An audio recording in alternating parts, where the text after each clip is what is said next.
Muito obrigada pela sua presença. A gente tem várias perguntas, mas como o candidato está com uma agenda super apertada, a gente focou em algumas. A principal delas, claro, é em relação, né, às suas declarações de que pretende reduzir, sim, o tamanho do Estado. O seu coordenador da área econômica, Paulo Guedes, disse que para isso a gente precisa caminhar rumo a privatizações. A maioria das perguntas começa: que empresas o senhor acha que nós precisamos privatizar no Brasil? Esse estudo foi feito já pelo Paulo Guedes. Eu acho que essas 50 que o PT criou ao longo de 13 anos, de imediato, não é nem privatizar, é extinguir, porque eu duvido quem queira comprar pagando R$1 aqui. A mais importante delas, foi de antes, né, a Empresa Brasileira de Comunicação. E gasta R$1 bilhão por ano para acomodar jornalistas de esquerda ali, que já estão aposentados e para apenas para ganhar ali gente da comunidade de esquerda. Então, essas 50 sobrariam 100, tá? E eu não quero ser leviano e falar o que não devo aqui, certo? Que eu tenho falado para ele. O outro terço, com toda certeza, com algum critério, tem que ter, sim. O terço final, ali, entra no meio das ideias estratégicas que não podemos jogar para cima e quem pegar, pegou. Tem uma grande preocupação com a China. Quando você privatiza o capital chinês, você não está privatizando, você está estatizando para a China. A China está de olho há muito tempo, não tem a ver com estatal, em terras agricultáveis do Brasil. Nós não podemos abrir mão da nossa segurança alimentar. Não podemos permitir que esse comércio se faça no Brasil. Quando se fala em estratégicas, as geradoras de energia, por exemplo, eu não vejo com bons olhos privatizar Banco do Brasil e Caixa Econômica. Não vejo com bons olhos aí. Agora, pode ter certeza, 2/3 das estatais, eu acho que em 4 anos dá para a gente se desfazer dela e para dar uma aliviada no peso do Estado. Candidato, o Rio Grande do Sul, como o senhor sabe, é um dos estados mais endividados do Brasil. A gente tem uma dívida enorme, que já pagamos uma boa parcela, mas os juros fazem com que ela fique cada vez maior, e isso emperra muito os investimentos e o crescimento do Estado. A gente tem um projeto, né, está caminhando o reajuste fiscal, a renegociação da dívida pelo atual governo, mas para nós é fundamental saber a opinião de que, se eleito, como que o senhor imagina que pode ajudar o Rio Grande do Sul? O Rio de Janeiro está pior que o Rio Grande do Sul. Inclusive, se um filho meu viesse candidato, eu acho que ganharia com toda certeza. Mas eu falei para a garotada lá, dá um tempo aí que está complicada a situação aí. O Rio de Janeiro está pior que o Brasil. Tá? É a questão de juros, que ele tem dito para mim. Não é que eu sou obrigado, eu confio nas pessoas, nós devemos confiar nas pessoas, a partir desse princípio, e não o contrário. Ele disse, nós diminuímos o peso do Estado, privatizamos muita coisa, também nos nossos imóveis que temos aqui da União, e pagar que seja 20% dessa dívida, que acho que dá, e diminuindo as estatais, etc., nós podemos finalizar para que esses juros caiam. Até o recado que eu acho que se dá para aqueles que têm papéis do governo é o seguinte: nós temos que torcer para isso, e caso contrário, o Brasil vai quebrar. Tá? E grande parte dessa dívida, a dívida bancária de juros, se a taxa de juros cair bastante, dá para o futuro governo realmente pensar e sobrar dinheiro no orçamento para investir no Estado. Olha, está complicadíssima a situação do Brasil, é difícil até para o Paulo Guedes explicar isso, mas ele tem explicado com muita propriedade, e nós devemos acreditar nas pessoas que estão ao lado do senhor Paulo Guedes para solucionar esse problema. Uma pergunta do Sindifumo. Um dos mais trágicos desafios de quem pretende governar o país, candidato, é o crescimento descontrolado da criminalidade em todas as áreas, isso todo mundo sabe. Mas o crime organizado tomou conta do Brasil, e o contrabando de diversos produtos representa a perda de bilhões em tributos. Só no Rio Grande do Sul, que é o maior estado produtor e exportador de tabaco do mundo, as perdas já atingem 434 milhões de reais de ICMS, afetando 150 mil famílias e 300 municípios. Metade do mercado de cigarros já é suprimido pelo contrabando. Desta forma, gostaríamos de saber qual o seu compromisso, se eleito, em declarar guerra ao contrabando. Eu costumo andar pelo Brasil para ver os problemas. E descobri que tinha um departamento chamado TOF, Departamento de Operação de Fronteira, da Polícia Militar de Mato Grosso do Sul, sediado em Dourados. É mais ou menos o seguinte: é uma companhia, né, uns 150 pessoas, e sempre tem 3, 4 viaturas que ficam em média 5 dias fora da unidade, andando pela fronteira seca, e tem conseguido, em grande parte, conter a entrada de ilícito, drogas, armas, cigarro, tá certo? E isso daí eu procurei meus colegas das Forças Armadas. Eu tenho 4 colegas da minha turma que são generais de exército. Um deles é o Pujol, tá? Mas não conversei com o Pujol sobre isso, não, conversei com outros. Poderíamos fazer algo semelhante aí na fronteira do Brasil, a parte seca, né? Especial que pega aqui a região mais do centro-oeste e mais do sul. Se tiver meio, sim. Agora, o meio mais importante chama-se retaguarda jurídica. O que é isso aí? Nós podemos fazer isso nos nossos carros de combate. Além do projeto CISFRON de inteligência, também temos essas viaturas, esses carros de combate nessa região. É possível, com meios. E a retaguarda jurídica, o que é? Havendo um embate, nós queremos ser condecorados e não processados. Se o parlamento nos der isso, nós temos como jogar pesado na questão da fronteira. Mas não é apenas pular que os ilícitos entram, tem a costa enorme também aí. A nossa Marinha tem direito por lei, um pouco mais de 1 bilhão por ano de royalties do petróleo. Tem recebido 0 desde o governo Fernando Henrique Cardoso. Se restabelecer isso, dá para a gente dar uma certa melhorada na nossa frota e ajudar nessa questão. Não vamos impedir, mas chegar ao nível, como um colega me disse agora há pouco aqui, por exemplo, cigarro, 51% é assustador.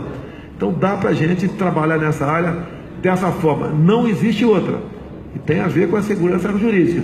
Não é da carta branca para o policial matar. É da carta branca para ele não morrer. É o contrário, tá ok?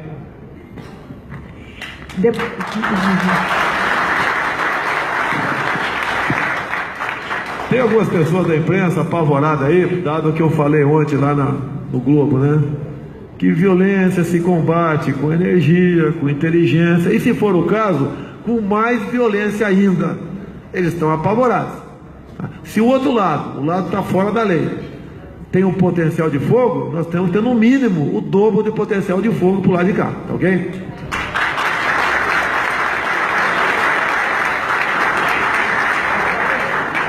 Deputado, as pesquisas mostram que o seu eleitor é um dos mais convictos, que dificilmente vai mudar de voto.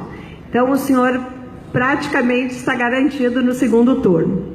Porém, o senhor também tem, né, alguma rejeição e tem o famoso centrão, né, que escolheu um outro candidato. O país está muito dividido.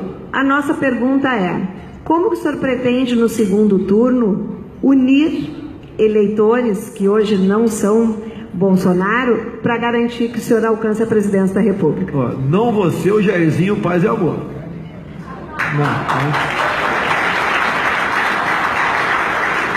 Eu não vou chamar todo mundo de bonito depois das eleições e correr de vocês. As cartas estão na mesa. O senhor Fernando Henrique Cardoso reiterou há poucos dias que num possível segundo turno se aliaria ao PT.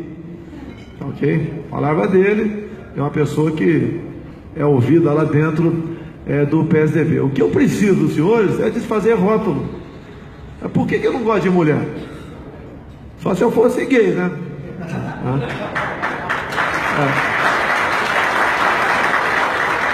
Essa historinha que mulher tem cabelo que homem nasceu no jornal Zero Hora aqui de Porto Alegre um tempo atrás. Lamentavelmente a manchete era nesse sentido. Até a matéria embaixo não era dessa forma, mas que ficou foi a manchete do jornal. Tem que explicar o tempo todo. Até ontem, né, pelo que eu sei, a senhora Renata ganha 200 mil por mês e o Boni 800 mil.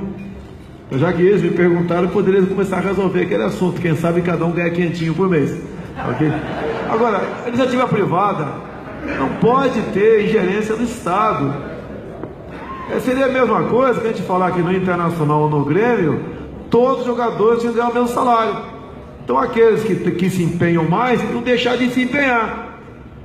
Iríamos ter times no Brasil todo medíocres. Que se empenhar para quê? Se o salário é o mesmo. Numa empresa qualquer. Não interessa se é homem ou se é mulher. Quem produz mais, os senhores pagam mais. Agora isso já está pacificado nessa terrível CLT também. Eu respondi ou não?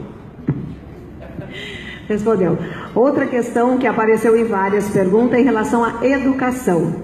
Né? Os nossos índices estão cada vez piores e a gente precisa saber de forma clara o que o próximo presidente da República fará, caso eleito, na área de educação, principalmente em relação ao ensino básico. Olha só, educação.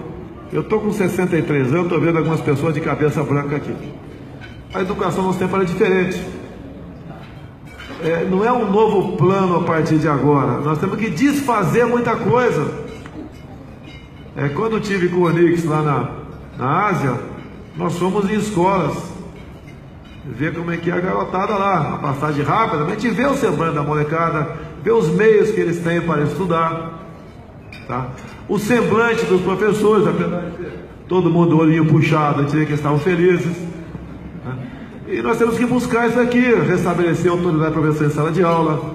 E o livro, que estão em bibliotecas municipais, é esse daqui, que não foi possível mostrar ontem lá.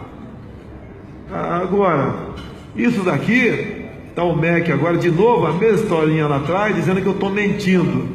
Eles, quando o governo, quando encomenda para as editoras uma fortuna em livros, eles exigem uma cortesia, e a cortesia são esses tipos de livros que estão aqui. Então, desculpa o linguajar chulo aqui, a canalice do MEC passa por aí. Eu disse há pouco tempo que temos que entrar lá com lança-chamas e expulsar o Paulo Freire.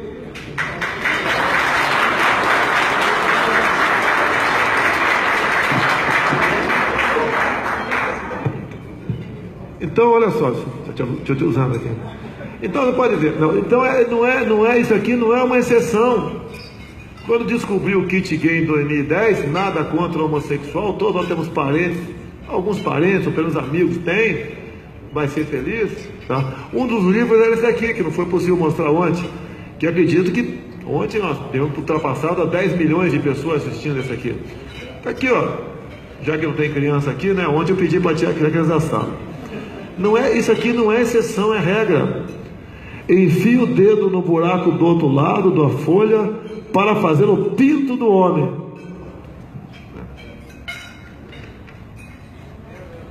Para os nossos filhos. Depois manda enfiar para o lado de cá e friccionar.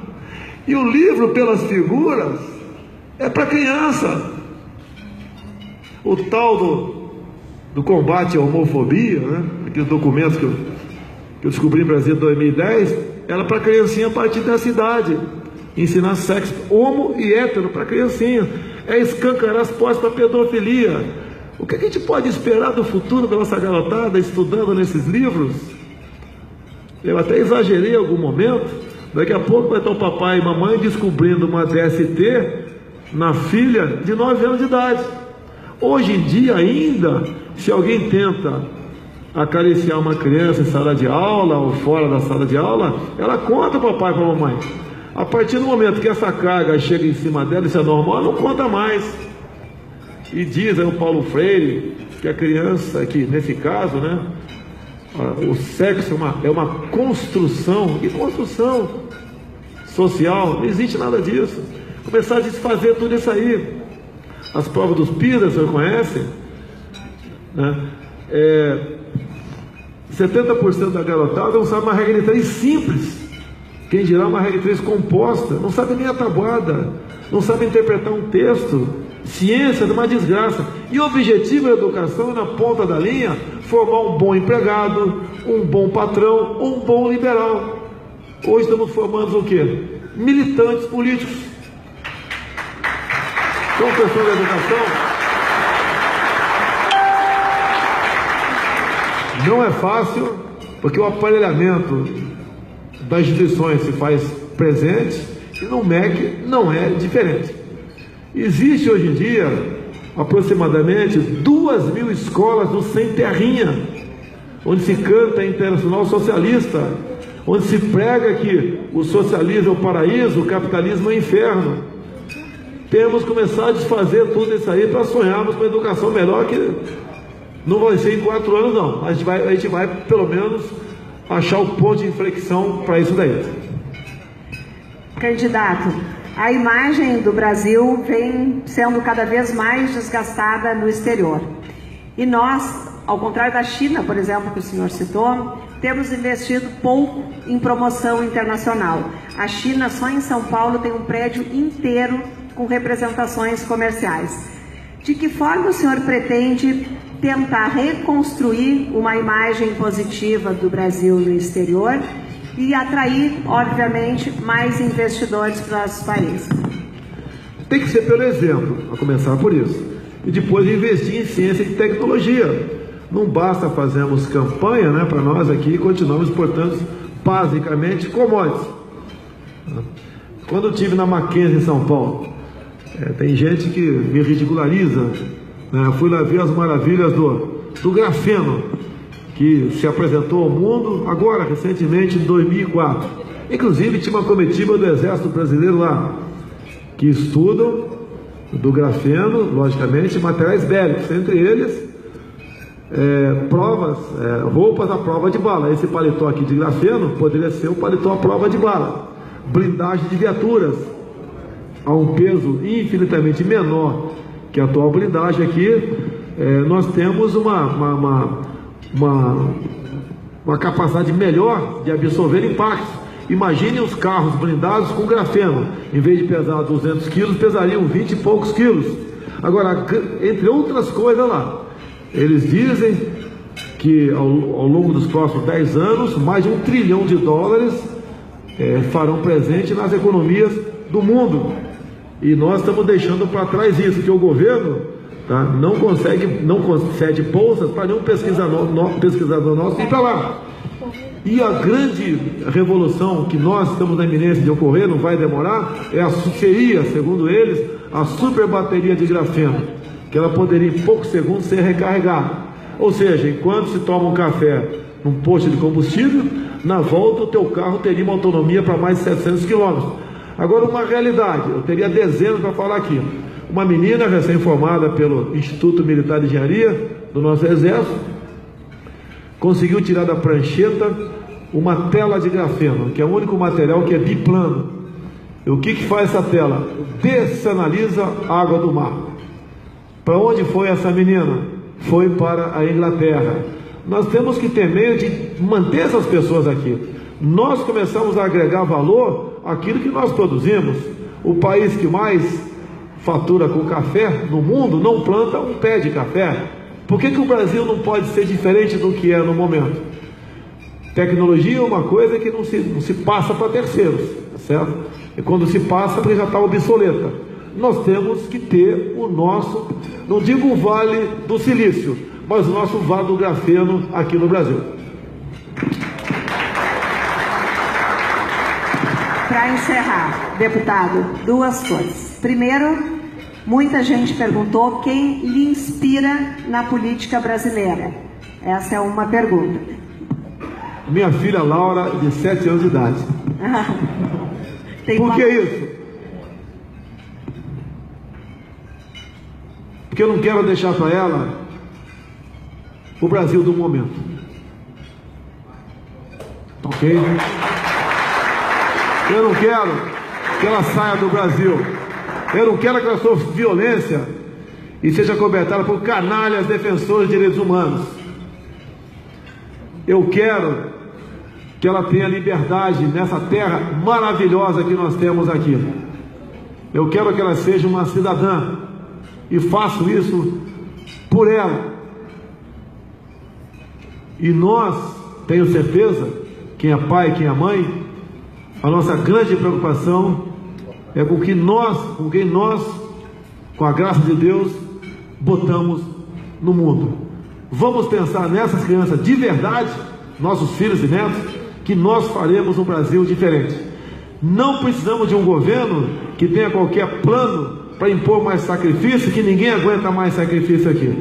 Vamos jogar pesado nessas questões, fazer comércio com o mundo todo sem o viés ideológico, jogar pesado na questão da segurança, para que possamos ter turismo no Brasil, investir em ciência e tecnologia para agregar valor no que nós temos.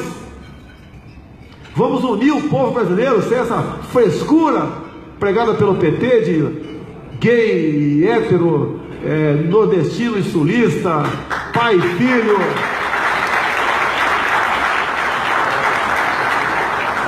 Vamos dar força para que, caso nós venhamos a chegar lá, nós possamos realmente botar pessoas competentes em cada ministério, sem essa velha política do toma lá da cá. A imprensa diz para mim: se você não der, você vai ser caçado. Posso ser caçado um dia, mas não vai ser por omissão, muito menos por corrupção.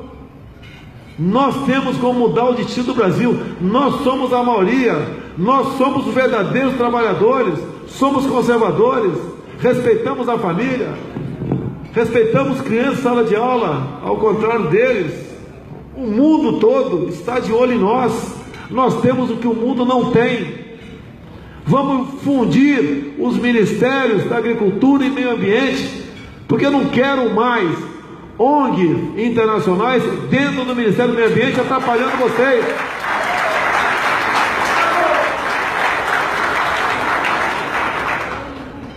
Vamos, se for possível, mudar essa Constituição.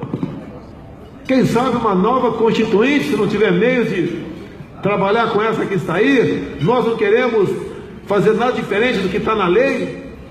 Nós devemos continuar sendo escravos da lei. Eu quero um Supremo Tribunal Federal independente e honrado, um Supremo que não legisle, que não bote em liberdade canalhas e bandidos como os corruptos da Lava Jato. Eu quero um legislativo onde o parlamentar tem o mesmo tratamento que eu tenho quando viajo para qualquer lugar do Brasil. E eu acredito, tenho certeza disso, que a maioria dos deputados são decentes, mas são dominados, uma minoria, que não são líderes partidários, são líderes sindicais. Vamos mudar isso, que é possível, e nós temos que acreditar. Não teremos outra oportunidade, não aguentaremos outro ciclo mais dos partidos que nos governaram ao longo dos últimos 20 anos. O Brasil se acaba. Se coloque no lugar do Lula. Se colocou no lugar dele, você aceitaria passivamente ir para a cadeia se não tivesse um plano B? Que plano B é esse? O que 10 mil cubanos fantasiados de médicos estão fazendo no Brasil? Enganando, como se estivesse atendendo o povo, sem qualquer comprovação que são realmente médicos ou não. Porque o Brasil, via projeto de lei do senhor Aloysio Nunes Ferreira, motorista do Marighella, abriu as nossas fronteiras para o mundo todo? Por que essa esculhambação na escola? Por que deixar a criminalidade crescer da forma que cresce? Por que não podemos fazer a coisa certa? Lutar por elas? Nós somos a maioria. Nós podemos fazer um Brasil diferente. Estou aqui porque acredito em vocês. E vocês estão aqui porque acreditam no Brasil. Então vamos embora.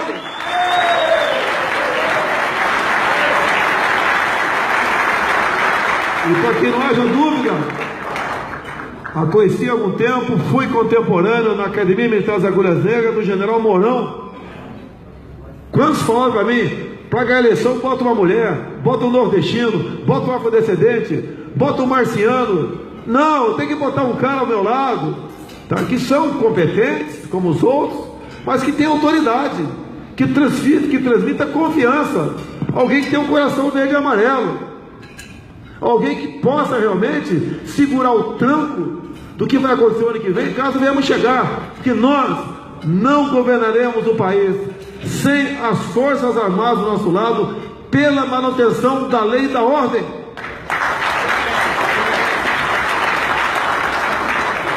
por ser general, é o que menos poderia atrair votos, mas não estou atrás de votos. Quero votos, mas eu não posso chegar lá e depois não governar.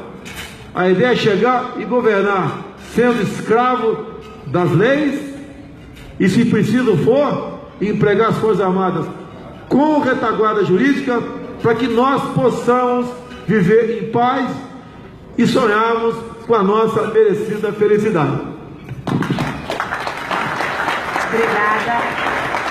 Muito obrigada, deputado, mais uma vez, por você ter aberto a sua agenda para estar nesse momento aqui tão importante, com pessoas tão significativas para o nosso Estado.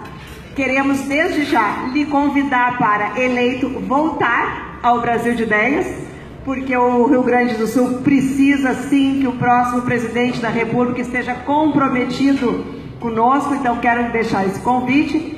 E lhe desejar, se caso eleito, que o senhor tenha muito sucesso, porque certamente o seu sucesso será o sucesso de todos os empreendedores, como presidente da República, de todos os formadores de opinião, enfim, que caso eleito o senhor consiga unir o nosso país e nos tirar da crise onde a gente se encontra. Muito obrigada e um bom passeio na Expo Inter. Obrigada. Obrigado, pessoal.